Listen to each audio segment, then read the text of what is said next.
শওকত সাহেব যখন অবজারভার হয়েছিল তাকে লিখিত দিয়েছে কিনা সেটা আমরা কি করে বলবো। আর এখন যে জাহাঙ্গীর সাহেব মানে সবাই বলছে যে দায়িত্ব পাচ্ছে, তার ডকুমেন্টস কি আছে সেটাও কি আমরা জানি।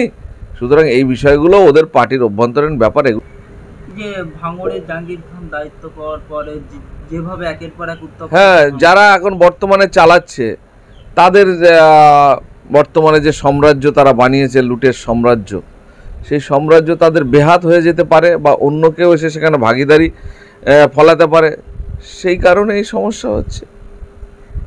শওকত মোল্লা ভাঙড়ের অবজারভারের দায়িত্ব পেয়েছেন, কিন্তু মানুষ প্রশ্ন করছেন যে শওকত মোল্লার কাছে কোনো প্রুফ নেই, প্রমাণ নেই যে তিনি ভাঙড়ের অবজারভার। কিন্তু শওকত মোল্লা বলছে যে জাহাঙ্গীর খান দায়িত্ব পেয়েছেন, তার কোনো এখন ডিক্লেয়ার নেই, প্রমাণ নেই, মানতেই পারছেন না। পার্টির ওদের অভ্যন্তরীণ ব্যাপার। এখন শওকত সাহেব যখন অবজারভার হয়েছিল তাকে লিখিত দিয়েছে কিনা সেটা আমরা কি করে বলবো। আর এখন যে জাহাঙ্গীর সাহেব মানে সবাই বলছে যে দায়িত্ব পাচ্ছে, তার ডকুমেন্টস কি আছে সেটাও কি আমরা জানি। সুতরাং এই বিষয়গুলো ওদের পার্টির অভ্যন্তরীণ ব্যাপার, এগুলো আমাদের পক্ষে জানা সম্ভব নয়। এবারে মানুষের প্রশ্ন, সেই প্রশ্নের নিরসন করার জন্য তারা যদি নিজেদের কাগজ দেখায় তাহলে দেখাবে, আর না দেখালে কনফিউশন থেকে যাবে। যে ভাঙড়ে কি এখন সত্যিকারের খাতা খোলা, এটা রোজগারের জায়গা, পার্টির নেতাদের রোজগারের জায়গা, বিশেষ করে তৃণমূল দলের নেতাদের রোজগারের জায়গা হচ্ছে ভাঙড়। সুতরাং এই ভাঙড়ে মানে নেতারা গুতগুতি করছে কে কিভাবে দায়িত্ব নিয়ে ভাঙড়টাকে লুটে পুটে চুষে খাবে, সেই কারণে এদের মধ্যে এত মারামারি, এত খুনোখুনি চলছে। ওনার কাছে সবার খাতা আছে, সবার সঙ্গে উনি সম্পর্ক রেখে রাজনীতি এতদিন করে এসেছেন, ওনার খাতাও তাদের কাছে আছে শুনতে পাচ্ছি।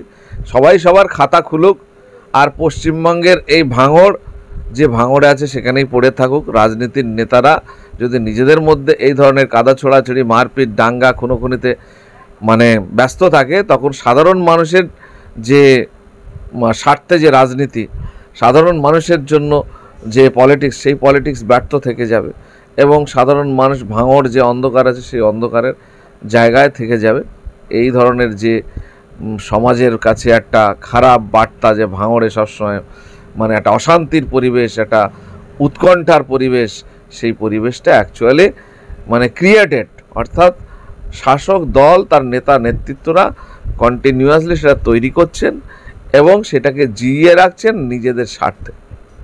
যে এক সময় মমতা বন্দ্যোপাধ্যায় বলেছিলেন পশ্চিমবাংলায় এসআইআর হতে দেব না, আমি থাকতে এসআইআর পশ্চিমবাংলা হবে না।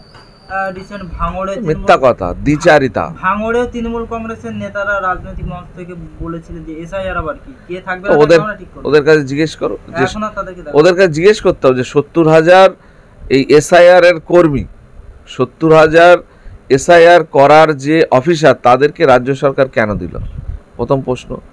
তারপরে আপনি এসআইআর করতে দেবেন না বলেছিলেন। এই যে দুমুখো কথাবার্তা, মানুষকে ভুল বোঝানো, ভাঁওতা দেওয়ার যে চক্রান্ত এই শাসক দল তার মুখ্যমন্ত্রী সহ সব নেতারাই করে বেড়াচ্ছে, এখানে মানে কি বলবো, ভিকটিম বা এর পরিণতি ভোগ করছে সাধারণ মানুষ।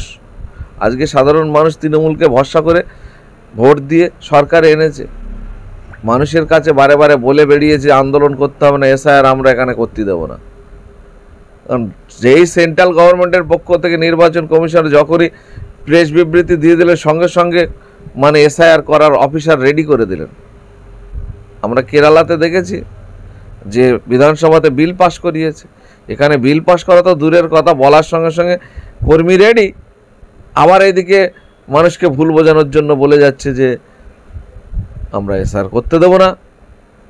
এইসব ভাঁওতাবাজি দিয়ে সরকারটা চলছে। চুরি, বাটপাড়ি, তোলাবাজিতে পুরো আকণ্ঠ ডুবে গেছে। রাজ্যটা পুরো নৈরাজ্যে পরিণত হয়েছে। শুধু ভাতা দিয়ে মানুষকে কিনে ভোট মানে বাক্স ভরানোর চেষ্টা করছে। এটা বেশি দিন আর টিকবে না, মানুষ বুঝতে পারছে দেশটা, রাজ্যটা কোন জায়গায় চলে যাচ্ছে। এখান থেকে বাঁচার জন্য, রেহাই পাওয়ার জন্য মানুষ কিন্তু রাস্তা খুঁজছে। এই যে প্রতিনিয়ত তৃণমূল কংগ্রেস মিটিং মিছিল করছে, কিন্তু কখনো আমরা দেখতে পাচ্ছি না বা বাংলার মানুষ দেখতে পাচ্ছেন যে এসআইআর ওয়াকআপ নিয়ে আন্দোলন করতে। ওরা তো এগুলো করবে না, ওরা অ্যাকচুয়ালি তো বিজেপির সঙ্গে সেট আপ করে রাজনীতিটা করছে। এবং তৃণমূলের, আমি এর আগে অনেকবার বলেছি, তৃণমূলের সামনের সারির প্রচুর নেতা বিজেপিতে এখন কাজ করছে এবং মমতা ব্যানার্জি সেটা খুব ভালো করেই জানে। এবং এই সরকার বকলমে বিজেপিকে